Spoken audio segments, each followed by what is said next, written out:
Ողջույն սիրելի ռադիո ունկնդիրներ եւ ռադիո ակնդիրներ, եթերում հետախույզի օրագիրը հաղորդումն է, իսկ առաջին խոսափողի մոտ հաղորդման հեղինակն եմ Վովա Վարդանովը, երկրորդ խոսափողի մոտ էլ ես եմ Սաթենիկ Զախարյանս։ Ողջույն, պարոն Վարդանով։ Բարև։ Ես այսօր կուզեմ զրուցենք ռուս-ուկրաինական հակամարտության շուրջ, մասնավորապես ելնելով այն հանգամանքից, որ Միացյալ Նահանգների նախագահ Դոնալդ Թրամփը առաջարկեց 28, սկզբում հետո 22 կետանոց պայմանագիր, որով պիտի դադարային այդ ռազմական գործողությունները։ Եկեք հասկանանք նախ որքանով է հնարավոր առաջադրված պայմանների բավարարումը Ուկրաինայի կողմից, որքանով է դա ձեռնտու լինելու եւ արդյոք դա ավելի վատ է լինելու, քան պատերազմի շարունակական ընթացքը։ Խաղալիք լինելու դերը խաղալիքի տիրոջ կամքը կատարելն է։ Դա մենք լավ գիտենք։ Մեր մարմնի վրայով 20 թվականն մի ուրիշ ձևի ցավոտ դեռ ասենք անցնում է, զգացնել է տալի, միջև հիմա մռմռում է։ Նույնը Ուկրաինան է, ով ասում որ ինքը մեծ է, ուրեմն ինքը տիկնիկ չի, ինքը խամաճիկ չի։ Ինքը խաղալիքը կամավոր դարել է խաղալիք այն մարդկանց ձեռքում, ովքեր ոնց կա չի ասացված, ով փողա տալի, ինքն էլ ոնց որ ասած խաղացնում է, էլի։ Հիմա Ուկրաինան շատ վաղուց լինելով գերտերության հավակնելու ռեսուրս ունեցող երկիր, բազմահազարանոց տանկային պարկով, բազմահարյուր, ասենք, ավիացիոն պարկով, ուրեմն սևահողի հսկայական դաշտերով, որը իրան թույլ էր տալի մեկ ու մեջ դառնալ աշխարհի թիվ 1 ցորեն արտահանողը, դե բնության այդ տարվա բաների հետ կապված, կամ երկրորդ տեղ, կամ առաջինից երրորդ մշտական է, էլի Ուկրաինան։ Ու դրա հետ միասին այսքան չմո երկիր, մեր նման դեինդուստրիալիզացիան, երբ որ Հայաստանում էթում էր, մինչև հիմա ես այդ առաջնորդներին այդ ժամանակաշրջանի տանել չեմ կարում, էլի ասենք Հայաստանի քաղաքական, անկախ իրենց քաղաքական իդեոլոգիայից, գաղափարներից, այն որ իրանք թույլ տվեցին դեինդուստրիալիզացիան Հայաստանի, մեզ գցելով խոսքի ռեյտինգով 50-րդ երկրից 198-րդ երկիր, օբյեկտիվ Հայաստանը պահել ինդուստրիալ երկրների շարքում տիտանական աշխատանք էր պահանջվում, որը որ մեր իմ կողմից չսիրված մարդիկ չարեցին։ Իսկ Ուկրաինայում տիտանական աշխատանք էր պետք դեինդուստրիալիզացիան արվեր, ոչ թե դեինդուստրիալիզացիայի դեմ առնեին։ Կարայր ոչ մի բան չաներ, երկիրը լավ կլիներ, որովհետև երկու կողմից սառը պատերազմը ավարտելուց անգամ հետո Ռուսաստանի պես երկիր, որը որ ձգտում է Եվրոպա, իրականում ինքը ձգտում է պահպանվել, եւ Եվրոպա, որը որ այդ պահպանվելու հետ այնքան էլ համամիտ չի։ Եվ լինելով իրենց արանքը Ֆինլանդիայի նման, այդ Ֆինլանդիան ինչի հաշվի դառավ Ֆինլանդիա, զուտ աշխատասեր ժողովրդի հաշվին։ Իհարկե ոչ։ Այլ նաև դրա պատճառով, որ ինքը այն լատարեն, որ քաշեցու մեջը դրած էր, ասենք, շահույթ 500 դրամ, ինքը այդ 500 դրամը չդրեց կերավ։ Ինքը այդ 500 դրամը ներդրեց, նորից 500 դրամ վերցրեց, ներդրեց, վերջը դառավ այն ինչ որ դառավ, արևմուտք արևելքի արանքում գտնվելու հաշվին։ Իսկ Ուկրաինան գտնվելով իրանց արանքում, հետնել ունենալով այն պաշարները, որը որ Եվրոպայում ոչ ոք չունի, եվրոպական մասում Ռուսաստանի էլի չկա այդպես պաշարներ, այդ ինչ որ կա Սիբիրներում կա, իսկ Ուկրաինան, որ սկսենք թվարկել, Տրամպը այդ որ 350 թե 300 միլիոն փող է ուզում կերի Ուկրաինայից, դա ստից տեղը չի, դա իրականում այդքան Ուկրաինայում կա ու շատ արագ ինքը էդի հետ կվեկալի, երբ ասենք սկսի այդ process-ը, ու այդ երկիրը թույլ տալ, որ դառնա եսի ինչ, Կարճ ասած, ինքը խաղալիքը, խամաճիկը, տերը ոնց կասի, այտենց էլ կանի։ Ուրիշ բան, որ Ուկրաինան լինելով մի քիչ ավելի մեծ երկիր, տարբեր տերերի կողմից ղեկավարվող խմբավորումներ ունի։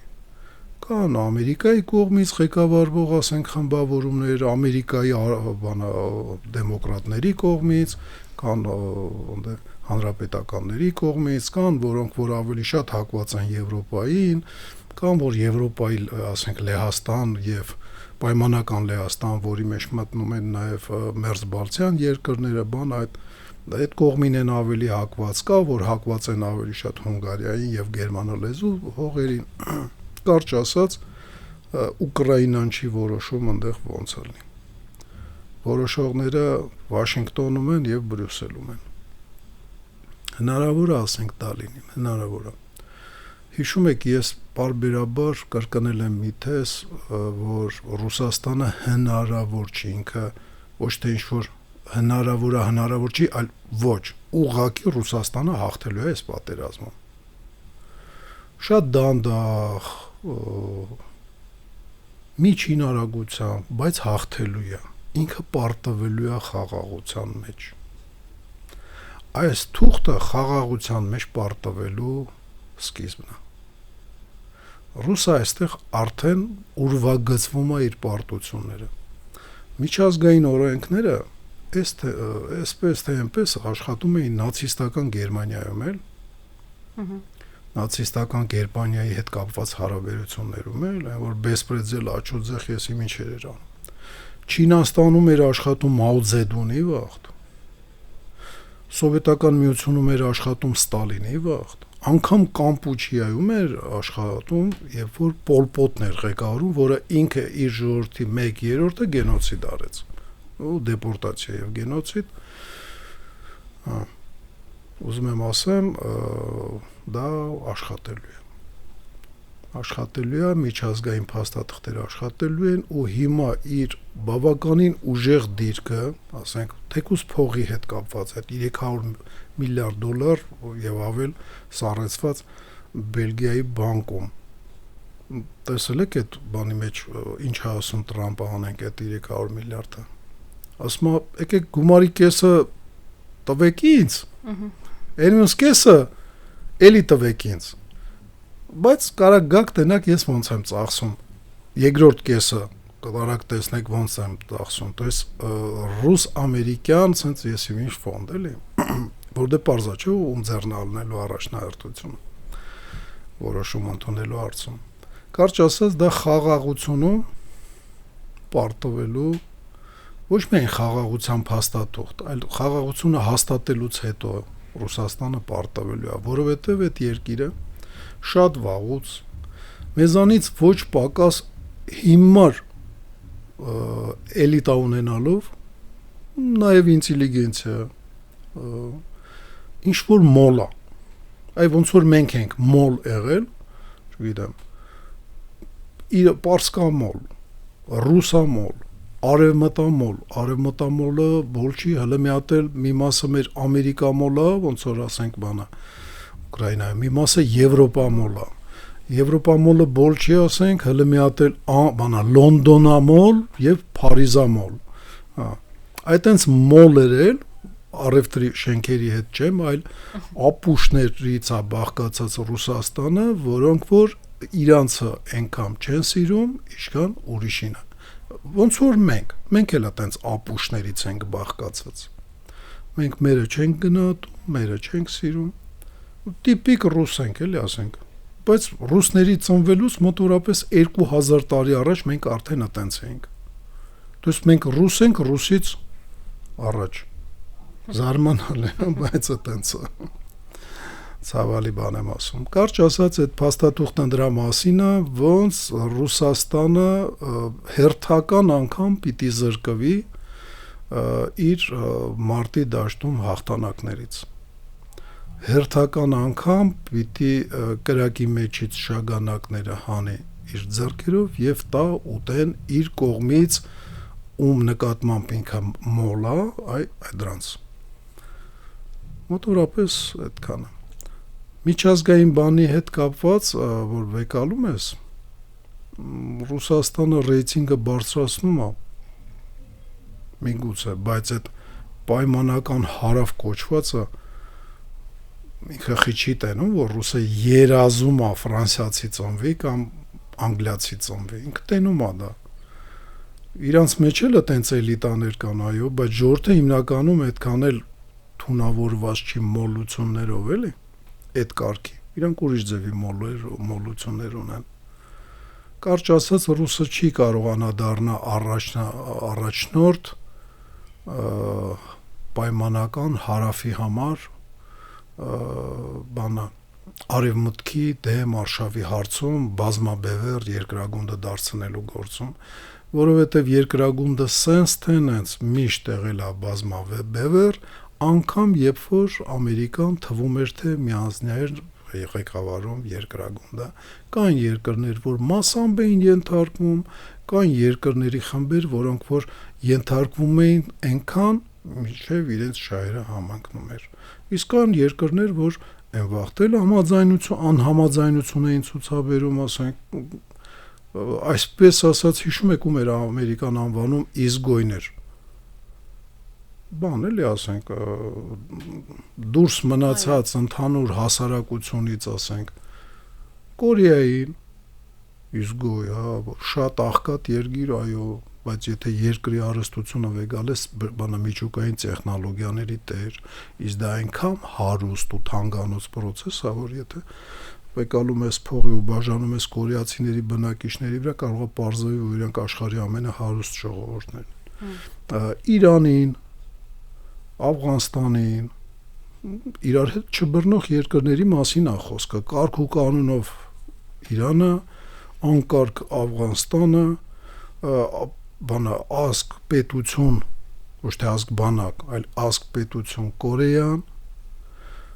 եւ կարող է պայտակ Վենեսուելային հայտարարեր, Կուբային հայտարարեր, որը Կուբան լրիվ կայֆարիկների տարածքը, ասենք, կարճ ասած, ով չէր ենթարկվում իրան, ով այդ միաբևեռ երկրագնդի հետ այնքան էլ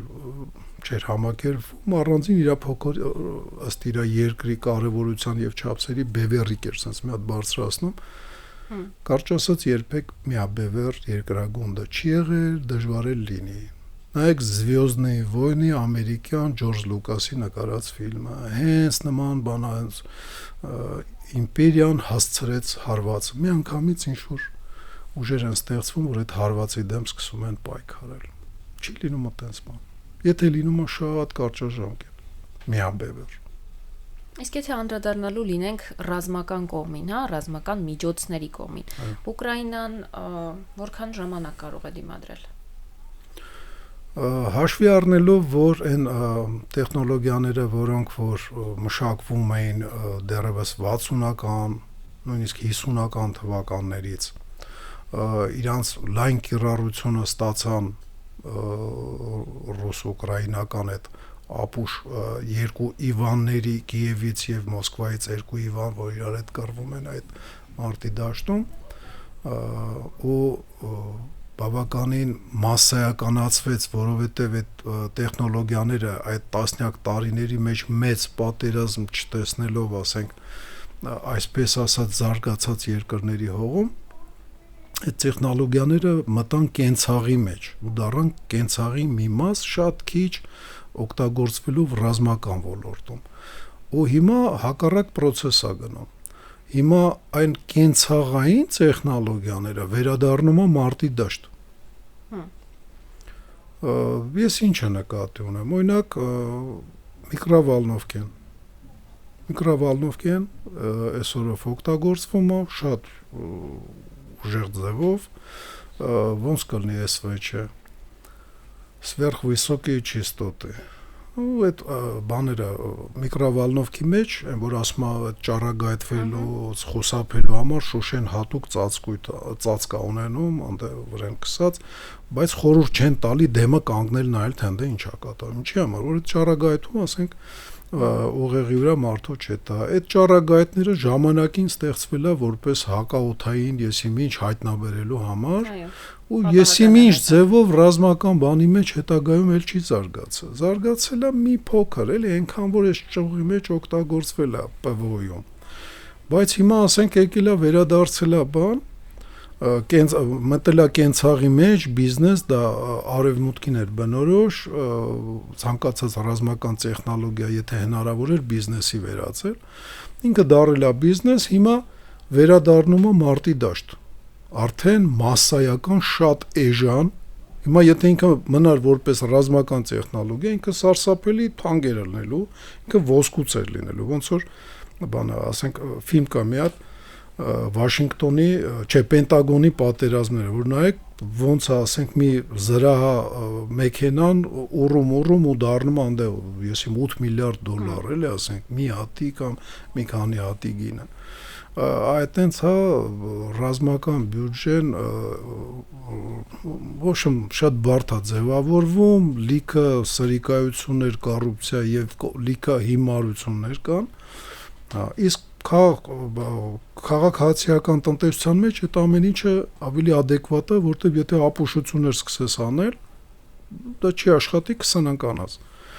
Հիմա դա վերադառնում է համ որպես հակադրոնային միջոց, Իրանից ասենք հրացաններ են սարքում եւ կրակում են դրոնների վրա, համ վերադարձել է որպես մասսայական, ասենք ավիացիան եւ բարձր տեխնոլոգիաներով հագեցված հետախուզական միջոցները խաբելու միջոց, ասենք խրամուղի կամ քո խրամատների համակարգը պաշտպանական շրջանատես հատվածում դու մի 500 մետրի վրա տանում այնտեղ շարում ես այդ միկրովալնովքի ինչքան ասեմ $20-30 սարքեր է մի 20 հատ ու ինչ որ հատուկ բանով ալգորիթմով միացնում ես, որ մեկեսի աշխատի, մեկեսի, մեկ պահի տակ ցաղ իրար հետ, որ չմտածեն, որ սա տեղափոխվում է բան, ու տպավորություն է ստեղծվում, որ ստեղ աշխատում է ռադիոլոկացիոն, ասենք, մի կայան, որը սպասարկում է խոսքի օրինակ S300-ը կամ ասենք բան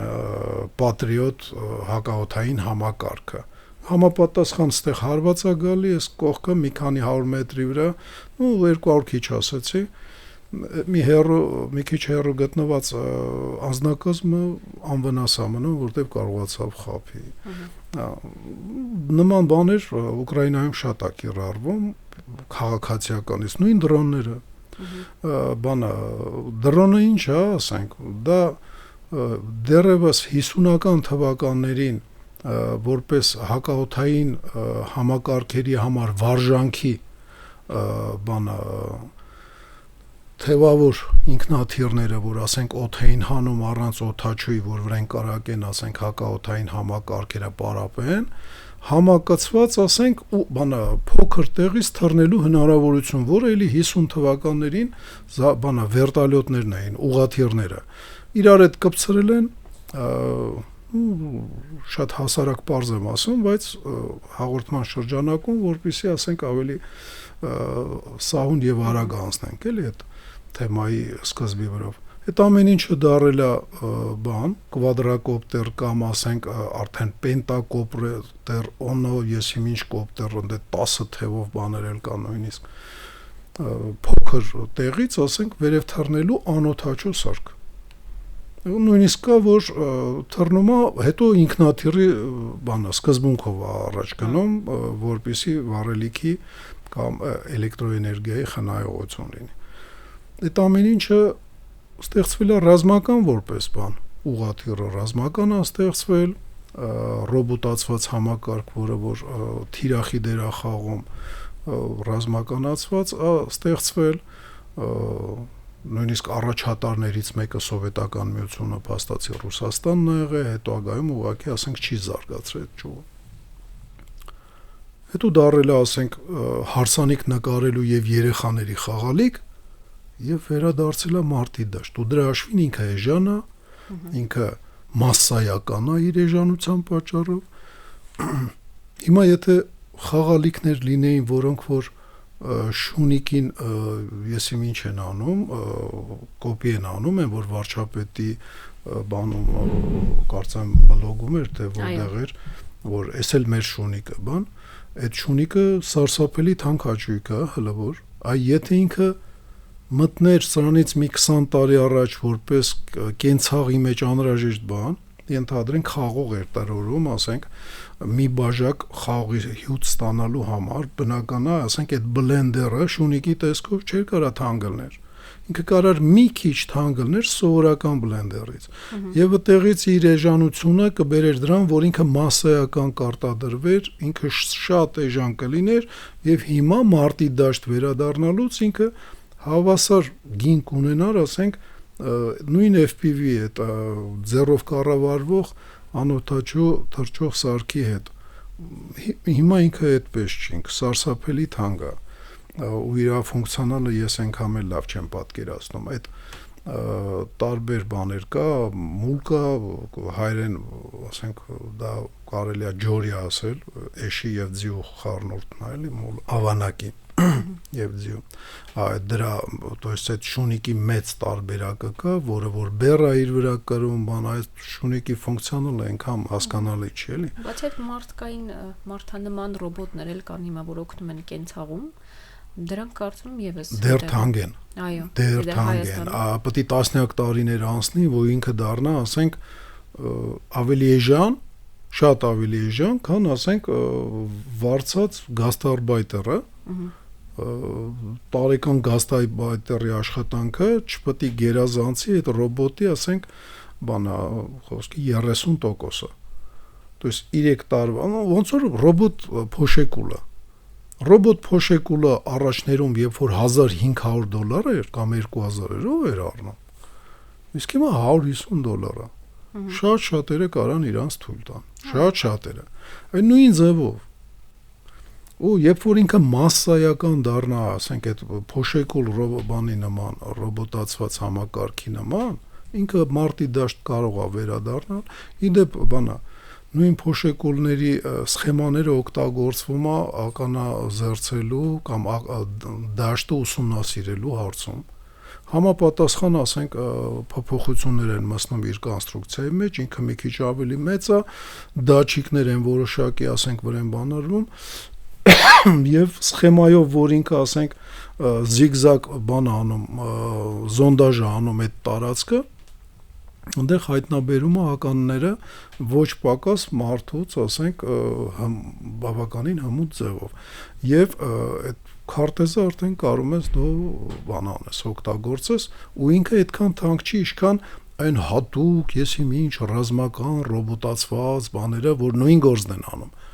Այնի կարող է տիտանից է, պլատեն ոսկից է, մի հատ էլ ասենք մորգանի խնամին մեջը նստած եսի ինչ է անում, հա, ռազմական բանով, բայց քաղաքացիականը մի հատ տրակավ, մյուսը դրեցիր ու մի 100 հատ պտի տրակի վարի է թա, որ այն բանի գնին մոտենա, էլի, կամ 1000 հատ։ Դրա համար այդ Ուկրաինայի մեջ մտած այդ էժան տեխնոլոգիաները հնարավորություն են տալի Ուկրաինային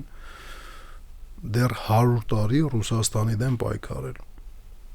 Թույլ են տալի։ Ռուսաստանն էլ քանի որ կատոկի բանն է վեկալել, որթեգրել այդ իր տակտիկան, դանդաղ ներթափանցել, դանդաղ ու այդ իր դանդաղությունը, որը որ բացատրում էին ռուսները մարդ խնայելով մարտի դաշտում դրանից առաջ ասում էին մարդ խնայելով խաղաղ բնակիչներին կարող է իրոք Ռուսաստանի կառավարությունը կարող է իրոք հասկանում է որ իրանք միազգ են եւ թշնամությունը չպիտի այն աստիճանի հասնի որ Ուկրաինան դառնա նոր Լեհաստան որ 500 տարուց ավել է իրանք իրար ատելով ատում են ավելի վատ են իրար վերաբերվում, քան ասենք իրանց երկուսի գլխին, նույնիսկ 3-ի լեհերի ուկրաինացիների ռուսների գլխին բանա գենոցիդ վերած գերմանացում։ Իրանք իրար շատ ավելի շատ են ատում։ Այ որպեսզի այդպես չդառնա, չի բացառվում, որ դրանով են ղեկավարվում, կարող է, բայց բանա պրագմատիկ ավելի, ասենք ուրիշ բաներ էլ ունենան, էլի։ Արդյունքում Ռուսաստանը շատ դանդաղ է այդում այս տեմպերով որ լինի այդ 100 տարին Ուկրաինան կդիմանա տնտեսության խնդիր ինքը չունի իրան տնտեսության սպասվող եկամուտը օգնության տեսքով մատակարարում են ռազմական, ասենք, անհրաժեշտ ինգրեդիենտները մատակարարում են, կարճ ասած, մի 100 տարի կարա տևի։ Դրա համար այդ Մարիանի հետ դարձած գերհզոր երկրի հավակնող Ուկրաինային տերը ոնց կասի, տենց էլ կլինի։ Պետքա Տրամփին Արկտիկայի հարցերը լուծել, ինքը կարող է մենակ դրա խաթր, իսկ ընդ տեսել եք, չէ, Արկտիկայի կետ կա։ Ինքը կասի սուսուփուս, всё, ստորագրեցիր ու վերջ։ Ու կստորագրի, հավատացեք։ Շնորհակալություն պարոն Վարդանով հետաքրքիր զրույցի համար։ Ես մեր ռադիոլսողներին ու ռադիոդիտողներին հիշեցնեմ, որ եթերում հետախույզի օրագիր հաղորդումներ, իսկ մենք կհանդիպենք հաջորդ ուրբաթ։